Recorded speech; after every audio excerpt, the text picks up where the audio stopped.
Mike Radich here, and I'm now joined on the phone by former King of the Cage Middleweight champion, Chris Brennan. Chris, how are you? Good, how are you? I'm doing good. Chris, you were supposed to have a fight October 6th for the King of the Cage against Tony Hervey. That fight is now off because you suffered a thumb injury. How and when did you suffer this injury? Just in training, I broke my scaphoid, like the bone where you're and trying to train through it a little bit, and I could do certain things, and I could do a couple of key things that are, that I'm good at and known for. Mm-hmm. And I also couldn't box at all, so it made training difficult. And looking back on my career, some of my losses came from taking fights when I was injured, or taking fights because I needed the money and whatnot. And I'm in a position now that I don't need the money, and I was retired basically after this last fight, and they offered me a title fight the night of my retirement fight, and by dangling the carrot in front of me, I accepted, and I wanted to fight. I've been healthy for the last two fights through training camps and everything, and then this one just kind of had a bunch of little nagging injuries, and this with my thumb pretty much sealed the deal. So I'm now officially retired. Yeah, I saw a Facebook post that you had that said that. That's why I brought up the thumb. Yeah, a little bummed about it. I'm technically and physically, besides my thumb right now, better than I've ever been. I'm as fast and as strong and as the best shape I've ever been in. But at the same time, I want to go out like that as well. I don't want to wait till I'm bitter or upset because I've been injured too much or not doing well or whatever. I just want to go out when I'm still hungry for it, and kind of make that my next challenge to stay retired. Did winning that last fight in the fashion that you did, 33 seconds in the first round with an armbar, did that kind of ease the transition for you to lean towards retirement, having a really good win as your last fight? I actually had one after that, and Tamura, the guy, in a minute and a half. Mm-hmm. So I had two back-to-back wins for the King of the Cage, are like a month and a half apart. Mm-hmm. And it was, I wanted to go on top. And the thing is, I watched the Hervey Buddy Clinton fight, right? And that same night, and that's when I was on for the title fight. To be honest, I think, and I'm not talking trash on Hervey, I think Buddy Clinton would have been the tougher match for me, style-wise. So I accepted. I was pretty excited about it. Just seeing what he did to him, and the only reason he lost, he ran out of gas. He was winning that fight every second till the last second. So it was just, I'm pretty bummed about it because I really wanted that fight. Just to be cool to have a fourth belt, be cool to go out with a belt. But I've got three, and I'm pleased and satisfied completely with what I've accomplished in my career and MMA-wise, and no regrets. Chris, now that you're retired, I want to go back to the very beginning. How did you get started in MMA? Same way as most people. I just saw UFC on TV. I was bouncing at a club with Todd Medina and Chemo, and saw the first UFC on TV at the bar we were bouncing at. From that point on, Chemo got in number 3, Todd got in UFC 5, and there were no weight classes, so I was trying the whole time, but didn't get until the lightweight tournament, UFC 16. And, it was, I wanted to do it from the second I saw it. I grew up fighting a lot, and I looked at it as a chance. I didn't know all the skill and technique that went behind it, so I'm looking at it as a chance to get in the cage and fight a dude and not get arrested and get paid, so I was all about it. But then as I started training, I realized it's a life-changing sport. It is a lifestyle. It is it's a full-time job. It's not just two dudes out there throwing hands. Were you doing Jiu Jitsu before you had seen MMA on TV? No. I wasn't doing anything. Never had done anything. Mm-hmm. I probably did a month or two of karate when I was a little guy, and so I hadn't been doing anything. I saw it, and just like I said, I grew up kind of fighting a lot and bouncing at clubs and stuff.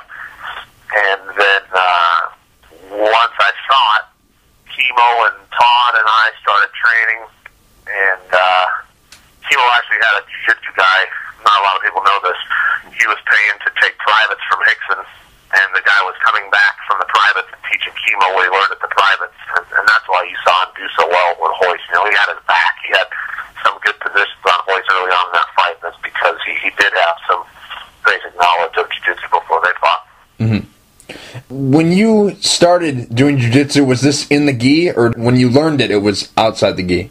No, I started with the gi on, and it was, you know, it was fun. I enjoyed it still, but I took off the gi, like when I was training at the Gracie Academy. Hoist had everyone take off the gi one day, like some of the instructors, and do like a light MMA deal, slaps to the face, and no gi on top, just no shirt on top, just gi pants and no shirt. And I had done extremely well. You know, there was some purples and brown belts who used to tap me a little bit here and there in the gi during training. And when the gi came off that day, it was a whole different story and a whole different world. And that's when I realized that you know, that's what I want to do. That's what I like to do. Why wear it if I was going to fight anyways? I wasn't going to compete in the gi anymore. You know, I only did a couple competitions with the gi, so I wanted to figure out a way to tighten up my no-gi game to control a guy without a gi on. It was so fast. I remember the first day it was so fast, and everything was so slippery that I really wanted to challenge myself and improve that part of my game and really tighten things up and work on catching a lot of submissions and stuff without the gi to slow it down and tighten it up. Didn't put it on from like right as I was getting my purple belt. Never wore it again. It's probably been 13 or 14 years now. When you started fighting in MMA, when did you realize that this was going to be your full-time career? When did you realize that? How many years into it were you? Oh, to be honest, man, I wasn't doing shit. I didn't graduate from high school. I was bouncing at clubs, working in construction for my dad. You know, I was doing whatever to make money, and I was bodybuilding. You know, just doing whatever. And once I saw it, man, that's what I wanted to do. You know, I wanted to fight. I went in, to be honest, as naive as I went into John De La Ho, was the guy who I got my black belt from originally. I went into his place and I said, I want to fight the Gracies. I want to fight like they do. I want to fight them. I want to learn that. That's what I want to do. And, you know, looking back now, you know, I was an idiot, but it's what got me, you know, I had serious drive and determination, and from that point on, that was it. That's what I did. From the day I trained the first time, that's all I did. I trained twice a day forever after that. When you got into this game, were these bare fist fights in the early days, or were you always wearing gloves when you started fighting? No, I had 3 or 4. My first 3 or 4 were bare knuckle, just no gloves. And then, like, my Miletich fight, the first 2, I think, we wore these really weird, they were, like, I don't know, a quarter of an inch thick piece of padding over the top of our knuckle, and then a strap that went under the palm of our hand to hold it on, and that was it. It was like our knuckles were sticking out to the left and the right of the pad. It was that, you know, my hands were really wide, and they didn't really protect anything. And then I guess my first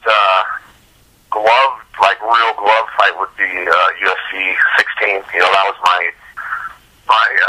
first fight that wasn't Miletich. You know, I went a couple of early on fights, and I fought in Brazil, and I came back, and it was Pat Miletich, and then the UFC. So. You brought up Pat Miletich. I wanted to talk a little bit about those fights. What are some of your memories about the 3 fights that you had with him? Oh, man, they were long. You know, I mean, yeah. When my first one was 20 minutes. Yeah. You fought him 59 minutes and 2 seconds, I believe, in the 3 fights. Yeah. And, you know, it was, the second one was a 30-minute fight, straight, 1 round. And I remember listening to the announcer, you know, in the middle of that fight. It was actually at about 28 minutes. He says, you know, let's give it up for these guys. No other sport goes 30 minutes without a rest. Right. You know, I'm thinking, yeah, there was no timeout, there was no sub, there was no anything. It was straight for half an hour. You know, it was fun. I lost 11 pounds in the second fight, and like pulled up at the traffic light when we left and shoot my guts out. You know, just from dehydration. Like it was just a long war, and and we had a few of them. And he's tough. He was so difficult to pick apart back then. He made you fight his style, and you know, a lot of people look back now, and everyone had a strength, and my strength going into the UFC was Jiu Jitsu, and I was a blue belt. You know, I was the second belt on the list, and I wasn't a striker, I wasn't a wrestler, I wasn't anything like that. I was a blue belt in Jiu Jitsu, and that was what I was good at. So, you know, I've learned a lot since then. I've improved a lot since then, and yeah, it was just I was hell bent on making it as a fighter, and you know, and then as I was learning to fight and getting better at Jiu Jitsu, then I started studying the way Horian and Hoist and whoever else was there that was a good teacher was teaching, because then I knew, you know, I started being pretty smart early on. Couldn't fight forever. I was going to want to fight or teach when I was done and on school. So then I started really studying how to teach class. Like I would sit in the class and just observe over and over again and learn how to teach and break it down. And that's what I think I'm best at now. Mm-hmm. You made a UFC debut at UFC 16. You were in the reserve bout, but then you actually fought in the finals against Pat Miletich. Talk to me about that night. What do you remember about UFC 16? I was the first fight. I was the first lightweight fight, and I beat a Lucha Libre kid from I don't know where he's from. Armbarred him pretty fast, and I knew back then, like John Peretti, he was like Dana, kind of in the fact that he wasn't impressed easily. You know, I beat this kid in a minute 20. He said, "You almost had you," because he reversed my takedown. Like he almost had me wearing in the minute 20 seconds that I beat him in.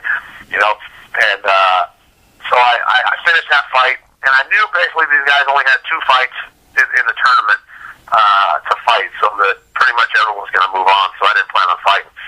So I was up in the stands, you know, eating hot dogs and hanging out. The fight was over, chilling with my family, and all of a sudden, Mikey Burnett and Eugenio Tarao are in the middle of the cage just throwing down.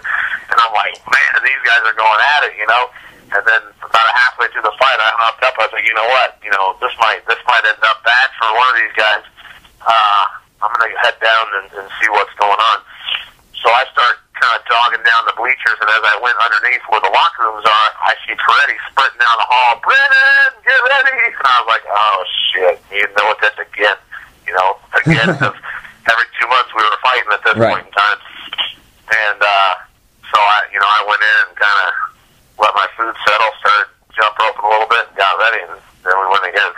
Did they tell you why they went to you in the tournament? Because I think Laverne Clark, he won in like a minute 15. He was the other reserve bout. Did they tell you why they went with you?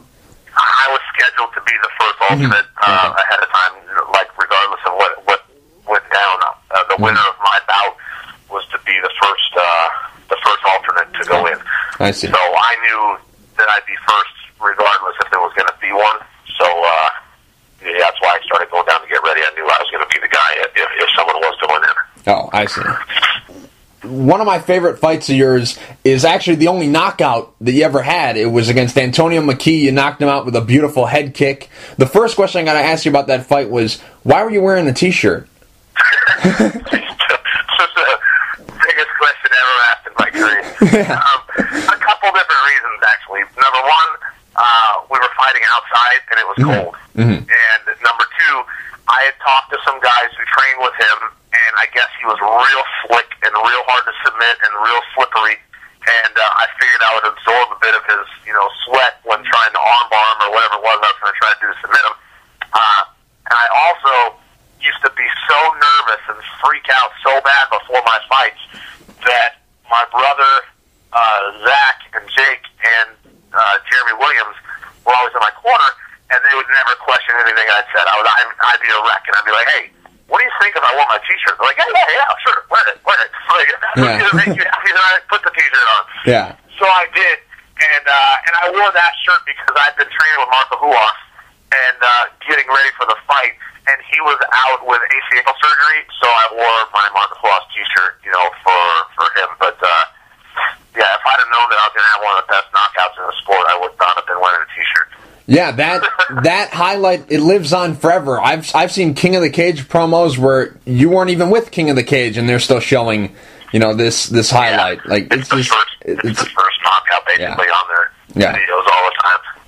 Yeah, it's a great knockout. I mean, you're a jiu-jitsu guy. That's what you're known for. But how great was that knockout for you? There was a lot going into that. I probably knocked out 4 or 5 people getting ready for that fight with that head kick. And we just knew that timing-wise I could land it. He was a southpaw, which opened his face up to my right kick. And in between rounds, I went back to my corner to Jeremy Williams, and I said, hey, I can't submit him. He's just trying to hold. If he's trying to pass or something, I could submit him, I could work on it. But he's just holding and kind of doing the sprinkler, like, to the body, one head. He was holding so tight, and he said, knock him out. So I said, all right. And 9 seconds into the next round, man, boom. And then knocked him out. Cold. When you fought Kevin Hogan, that was for the King of the Cage middleweight title. Is that the proudest accomplishment of your career, winning that belt? No, man, to be honest, my biggest accomplishment was fighting in the UFC and fighting in Pride. Those are the 2 things I wanted to do. I won my first fight in both the events, which was the most important thing to me, because not only was it my first fight, it was their first fight as well as a lightweight. It was their first lightweight Bushido fight. It was their first lightweight UFC fight, and those are kind of key moments in the sport. As far as the first time for those things, and I won both, and I was happy about that. Winning my King of the Cage title was awesome. My best King of the Cage fight win, I would say, was Steve Berger, because it was, it was a brawl. I beat him up a lot, beat him up pretty bad. He was a tough guy, and I knew a lot about him coming in. Antonio, I didn't know much about. Joe Stevenson was fast. It was like 2 minutes. But the Berger fight was a pretty good battle. I enjoyed it because I threw a lot of punches, and usually I get to the ground and my jiu-jitsu ADD takes over, and I don't even remember what happened. I just go after the limbs, and some of the guys. But that fight was a little bit different. There was a lot of talking before it, so I was kind of pumped on the way the fight went down. And then my favorite fight of all time was actually a loss of mine. It was my Gomi fight, because it was exciting, and I firmly believe that in the United States I won the fight, but it was for the Shooto title in Japan, and that wasn't going to happen. I finished it, but it was a really good and exciting fight. You mentioned fighting at Pride Bushido 1. You fought Mitsuoka. You actually won the fight twice. You submitted him first with an armbar, then with a Kimura. I got to ask you about that fight. How angry were you when the fight got restarted and they had to continue? I was really mad, and not like normally I would have been pretty upset, but they called me on Monday and asked me if I would fight in the next Pride, and I was like, heck yeah, when is it? And they're like, Sunday. I was like, oh, all right. Well, I just opened a school. I just opened my school in Southern California. Hadn't been training. I was 185 pounds, and so I took the fight, but I wasn't in shape. But I took the fight. I remember seeing the guy fight Batiste Mansouri once, and it was a good fight, and I figured that I had a very strong chance of winning the fight. I thought I could submit the guy for sure, and we took the fight. Well, we got there, and they dropped the weight on me 3 different times in the middle of my weight cut to finally make weight. So again, I wasn't in shape. So when I submitted him the first time, it was probably, I don't even know, 2 minutes, 2.5 minutes or less. And I was so pumped. I was like, whoo, got that over with, barely got tired, whatever. And then the guy said he didn't tap, and they, sent us back to our corners to fight again. I was like, oh my God, this is just like what would happen for me right now, going to make me go again. And, I was worried then about getting tired, so I really went after him, and I tore the same arm but shoulder real bad with a Kimura.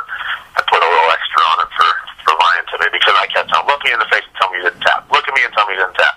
And he kept looking away and looking around, and Uno wouldn't look at me, and that's who was in his corner. And, he screamed and tapped, and the referee jumped in all at the same time, and I let go. And I stood up, and then, he said he didn't tap, and I was like, well, why did all 3 things happen at the same time if he didn't tap? Right. So, I should have got paid twice. Fosterton came to me and said, hey, that was an awesome display of technique, you were very professional, make sure when they interview you, you don't blow your chances of coming back. And I was like, sweet, so I took the blame. You said some of the best moments were, fighting in the UFC, fighting in Pride. What's the worst moment of your career? Oh, shit. I have a few of those. Worst moments, one is my Calgary fight. I got bit by a brown recluse 9 days before the fight and had minor surgery on my leg and was trying to drop out of the fight, and they wouldn't let me drop out without taking the fight off my contract. And at that point in time, this is one of the times I'm talking about when I fought for the money. I needed the money because I was getting paid really well from Pride, and for them to remove that fight off my contract would really, really hindered where I was at that point in time. So we went back and forth until, right before the fight, and I finally got on the plane, I went and fought and did not put in zero effort, more of a F you to Pride, but it was a fight I should have just let go and not done, but I needed it, and I was literally on crutches for up until 3 or 4 days before I left to go, because of the poison in my legs, and they were letting me out of the deal. So that was a bad one. My Joe Hurley fight was also a bad one. I kind of got screwed on that deal. I was supposed to get a fight. I got a fight with Sakurado back then in Pride, and it all was based off of the outcome of that fight. And I had been told by a few key people to not worry about my weight weighing in for the Hurley fight, and that Ken had approved it and everything, so that I could be on weight for the Sakuraba fight. It was shortly after, and not to worry about cutting weight, making weight for the fight, just show up and fight. And so I said, okay, well, day before they sprung on me, Ken wasn't going to let him fight if I didn't make weight, and if I didn't fight that fight, I didn't get the other fight. So now I'm cutting 12 pounds overnight, but weighing in the day of my fight, and that didn't go over well at all because I was tired 2 minutes into that fight, and I was the one, I was dominating that fight up until the end of the fight, and I was just, I had nothing left. I cut weight all the way till a couple hours before my fight, and just trying to make it, and that's my fault. A lot of things that happened in my career are stuff that I should have stood up for myself a little more, and normally I'm known for that, for, F you, I'm doing it this way, but a few things I wanted real bad and thought I could do them anyways, and got bit in the ass for it, but those are a couple of the down points for sure. 2-part question. First part is best fighter you've ever fought against, and second part is the toughest guy you've ever fought. As far as the best fighter goes, it's hard to say. I got a long list of really good names of guys that I fought. Right. But as far as taking you out of your game, man, I go back to Pat every time, because at that point in time, he was the best guy that I could have fought at my weight. He was the best guy that, as far as difference of skill levels of mine and his, back then, he was definitely the best guy that I fought. But then, Domi was good. At the time, he was undefeated. He was the best 55er on earth at that time. Mm-hmm. There's been a lot of best guys, and then toughest guys, Berger. I never punched and elbowed and beat somebody up so bad in my life that every time they stood us up or the round ended, he would go back to his corner with a bloody face, wipe it off, look at me, and put his hands up, and he wasn't even breathing hard. I was like, what's it going to take to put this guy away? Because, I most of the time I land the kind of punches that I landed on that guy, and, the fight changes or it's over. So that was, he's definitely probably the toughest guy, one of the toughest guys I fought as far as toughness goes. How did you get your nickname, the West Side Strangler? Jerry Williams, we were in Mississippi or Alabama for UFC 20 when Guy Mesger fought Tito, and I cornered Tito that night, and Jeremy Horn when he fought Chuck, and there was a big giant blowout after the Tito Guy Mesger fight, and me and Horn and Miletich and Jeremy all the Lions Den guys, all the Hammer House guys, and all the guys Ken was friends with were all waiting outside to kick Tito's ass. But we were with Tito, so we were stuck in this whole deal. And when we left, the police escorted us to our hotel because all of the Lions Den guys was waiting on the other side. There was only like 4 or 5 of us. And I said, well, this is a bunch of huge dudes, and I saw Mikey Burnett. And I said, well, I'm kicking Mikey. I said, first dude I'm going after is Mikey Burnett. And because I used to choke everybody all the time, Jeremy says, oh, that'd be sick. He goes, the West Side Strangler versus the East Side Assassins. And that was, from that point on, it stuck.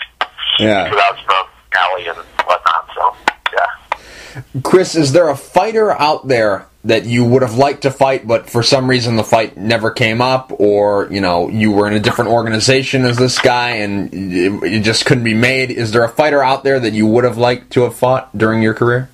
Matt Serra. Why? And I would have loved to fight Matt early on, or at any point in time, just as I thought, you know, and Joe Silva told me to go get a couple wins outside the UFC, and he'll give me that chance to make it happen.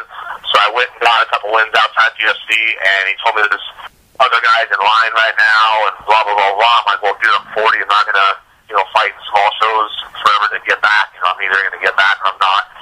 And Matt Serra was talking a bunch of crap and really pissed me off. So I really would have liked to fight him, you know, just because before I was complimenting him on his style, on his skills, on everything, saying I think it would be a great fight. And I'm not the one that brought up, like fans on the underground and Twitter and stuff were all saying, oh, you and Sarah would be an awesome fight, you and Sarah. So I said, yeah, you know, that'd be a great fight. And then he came on and talked shit saying, oh, why am I going to fight a guy who choked in the UFC? And I was like, choked in the UFC? I was like, you're 7-7 in the UFC, dude. I said, give me 14 chances. I bet I can turn out 50-50 as well. Right. And then he got pissed off. He was like, you're 40 years old. I was like, this dude's like 37 or 38, and he looks twice as old as me. You know, so come on, come up with a different excuse. You know, let's fucking fight. So it didn't happen, but whatever. Yeah, he's the one guy that I just thought, and my brothers thought, and a lot of fans along the way thought would be a good fight stylistically.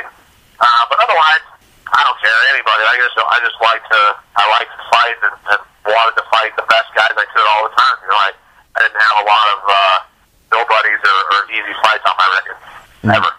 Is there anything missing from your career? Is there anything that you would have liked to done but you just didn't get the chance to? No. I mean, to be honest, man, I didn't think where I came from as far as what I had done before fighting and whatnot. I never expected to do what I have done. My goal was to hear John McCarthy say, let's get it on, and my life would have been complete. And instead, the first time I got to hear John McCarthy say that, he said, this is for the UFC Lightweight Championship. Are you ready? And I was just like, holy shit. Like, I was so overwhelmed, but just happy to have done already then what I had done. And now, man, again, I don't have to be GSP and a 5-time UFC champion or whatever, 10-time champion to be satisfied. I am pumped on everything that I've done and everything I've had my hands in. And, you know, with Nogi, with the Next Generation MMA, my schools, and fighting in all the best events and at least getting one win in them, you know, I'm just, I'm totally pumped and satisfied with everything and just want to now grow my schools and I have 2 boys that are just killing it right now in grappling tournaments and want to focus a lot on them and get them ready for, you know, what's to come. They're helping assist my kids' class at the school right now, and I have 4 brothers. One's in Texas now, and the other 3, I have 5 brothers, but 3 of them are on their way to Texas, so there's going to be 5 of us here in Texas teaching Jiu Jitsu, and I just, you know, we're going to be the next but slightly smaller Gracie family. Now, what are some of your plans for the future? Obviously, you have your schools, but are you maybe going to get back on the grappling scene? You know, what do you see in your future happening? I definitely am. I'm really excited about that. I want to do like a NAGA and Grappler's Quest to get my feet wet, and then I want to do the Worlds and the Pan Ams. I want to do all the big events because I think people. I've never trained for a grappling tournament. You know, I took the 80cc deal with Marcelo on short notice, and I've even been asked twice since, or 3 times since then, to do it, but it was like 4 days before someone dropped out, do you want to do it? I was like, no, I did that already. The first match you came to was the best dude in the world. Like, let me have a try at it first. But I think I have a lot to offer, and I think I'll change a lot of people's minds about my ground game when I get to do that. So I'd like to focus a bit on just doing a grappling tournament, because there are career jiu-jitsu guys out there. There's career competitors, just like there's career MMA guys. There's guys who only do that stuff, and they're great at it, at winning, at points and all that stuff. And I want to study a little bit. I don't know anybody that's good at it. I know Marcelo, I know Roger, Gracie, or whatever, but like all the names that he has thrown at me all the time, I don't know what they are. I don't watch those things very often. I don't look at other people's videos and stuff like that, so I don't know who the good guys are and what they're good at. So I wanna do that, and by the beginning of the year, man, I want to be full force competing in all the grappling tournaments I can do while I'm young. Chris, final question: if you could only show one fight to your grandkids, what fight would it be? Man, that's a tough one. It would either be the Antonia McKee fight for the wow factor, or the double submission fight in Pride, just because it was, it was a cool thing that happened. And once it was over, it was cool. Chris, real quick before I let you go, is there any Twitter, Facebook, website, anything where fans can check out? And, do you have anything you want to say to the fans, anything like that, anything you need to plug? Go right ahead. Awesome. Yeah, I have a few websites, actually. My ChrisBrennan.com is just my basic personal page. NextGenerationMMA.com is all my MMA schools. And then a new site that we're just, it's Balfi and Finished Built, is BrennanBrosJJ.com for BrennanBrosJujitsu.com. We're going to have an online, videos, instruction, live rolling, competitions, my kids teaching for other little kids. A really cool deal that the site's done except for the uploading the video site, so you can check it out still. It's BrennanBrosJJ.com, and then Facebook is just at Chris Brennan, or Twitter is at IamChrisBrennan.com, and then Facebook is Facebook.ChrisBrennan.com. Chris, thank you for taking the time to talk. I really appreciate it.